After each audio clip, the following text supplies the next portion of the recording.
मित्रों, जय महामहेश्वर। मित्रों, कल के वीडियो में मैंने आपको पितृदोष के कारण, लक्षण और निवारण के बारे में बताया था। उसी कड़ी को आगे बढ़ाते हुए आज भी मैं उसी विषय पर चर्चा करूंगा।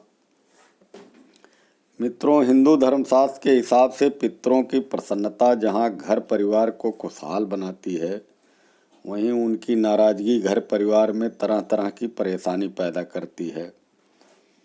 अब मैं आपको पितृदोष के अन्य कारण जो कल के वीडियो में बताया था, उसके अलावा कुछ और कारण भी हैं जिसको बताने जा रहा हूं।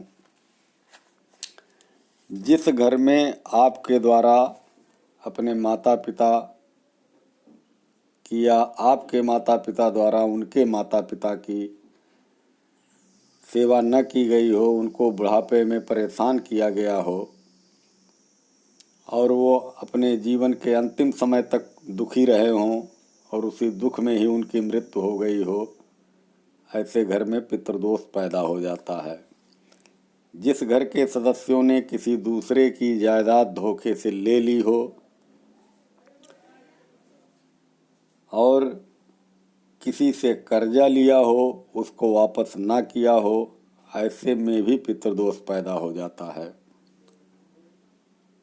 कभी कभी कुछ लोगों को रिश्तेदारों का धन मिल जाता है, रिश्तेदारों की प्रॉपर्टी मिल जाती है, लेकिन उसका उपयोग तो करते हैं, लेकिन उस व्यक्ति का जिसके धन लेते हैं, ये जिसकी जायदाद लेते हैं, उसके प्रति कोई श्राद्ध वगैरह उसके लिए नहीं करते हैं मरणोपरांत, जिस वजह से भी पितृदोष पैदा हो जाता है। घर के किसी सदस्य ने अगर किसी धार्मिक स्थल को गिरवा दिया हो, तब भी पितृदोष पैदा होता है। जिस घर के आंगन के बीचों बीच ब्रह्म स्थान में कोई कुआं या नल हो या बोरवेल हो, वहाँ भी वास्तु दोष की वजह से पितृदोष पैदा हो जाता है। जिस घर में बुजुर्गों की सेवा न की जाती हो, उनको मान सम्मान न दिया जाता हो, वहाँ भी पितर नाराज हो जाते हों।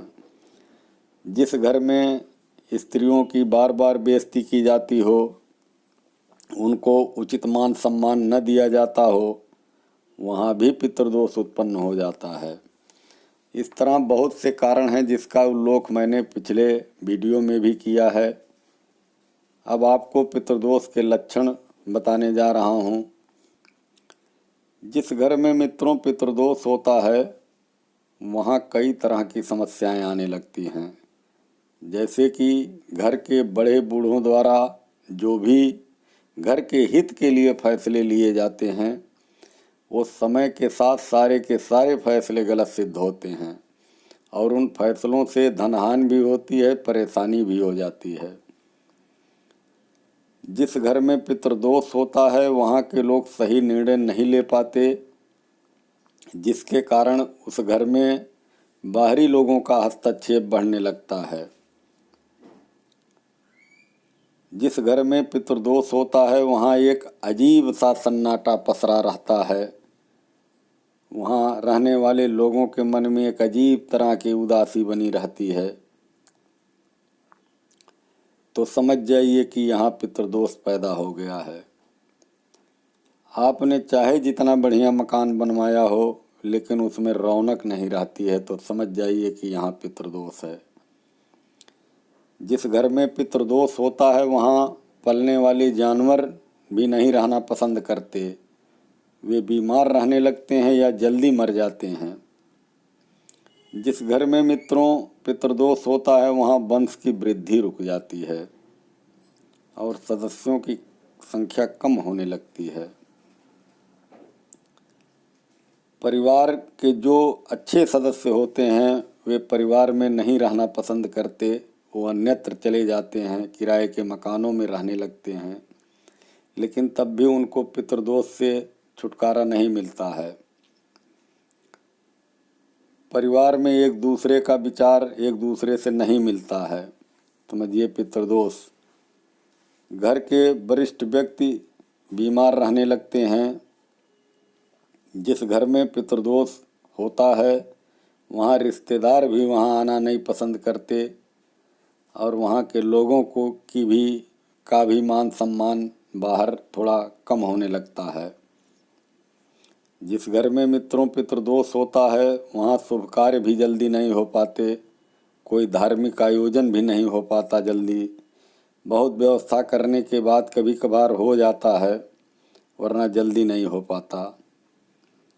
जिस घर में पितृदोष होता है वहाँ स्त्रियों को संतान की समस्या पैदा होने लगती है। अगर संतान हो भी गई तो कन्या संतान पैदा होती है या पेट में ही बच्चे मर जाते हैं। मित्रों, ऐसे बहुत से कारण हैं जिसका उल्लेख मैंने पिछले वीडियो में भी किया था, इसमें भी कर रहा हूँ। निवारण भी मैंने पिछले वीडियो में तमाम बताए थे, इसमें भी कुछ बचे जो उससे बचे हुए निवारण हैं, पितृदोष दूर करने के उपाय हैं, बताने जा रहा हूँ। मित्रों, पितृदोष को समाप्त करने के लिए सबसे बढ़िया तो ये है कि आप किसी योग्य विद्वान से अपने निवास स्थान पे त्रिपिंडी श्राद्ध जरूर कराएं। दूसरा है, घर के मुख्य दरवाजे पर पितृपक्ष में एवं पूरे साल, अगर हो सके तो पूरे साल, नहीं तो पूरे पितृपक्ष में शाम के समय एक दीपक जरूर जलाएं, वो पितरों के नाम पे जलाएं।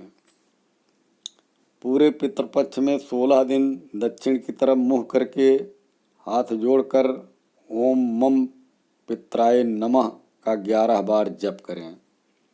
ये काम पूरे पितृपक्ष करते रहें। गुरुवार, एकादशी और अमावस्या के दिन भी यही कार्य करते रहें। हो सके तो मित्रों पूरे साल करते रहें, एक साल में आपकी समस्या दूर हो जाएगी। और भी उपाय हैं, जैसे आप पूरे साल चींटी को आटा, चीनी, कुत्ते को रोटी, गाय को रोटी देते रहें। मित्रों, पितृदोष बड़ा भयानक होता है, परंतु ये कार्य अगर साल भर करते रहेंगे तो निश्चित है पितृदोष समाप्त हो जाएगा। और आप अपने कुल परंपरा के हिसाब से जो भी कार्य आपके यहाँ पितृपक्ष में होता है वह भी करते रहें, और उपरोक्त 1-2 उपाय तो आप साल भर करते रहें। ईश्वर आपकी परेशानी को निश्चित दूर करेगा। मित्रों, पितृपक्ष 30 सितंबर से शुरू हो रहा है, लेकिन कुछ विद्वानों का मत है कि 21 सितंबर से शुरू होगा, लेकिन मेरे अनुसार 20 सितंबर से ही शुरू हो रहा है। मित्रों, 20 सितंबर तक मैं पितरों को प्रसन्न रखने के उपाय के बारे में वीडियो बनाता रहूँगा। आप देखकर उसका लाभ उठाएं और मेरे चैनल महामहेश्वर को सब्सक्राइब कर दीजिए। मैं अब अगले वीडियो तक आपसे विदा लेता हूँ। जय महामहेश्वर।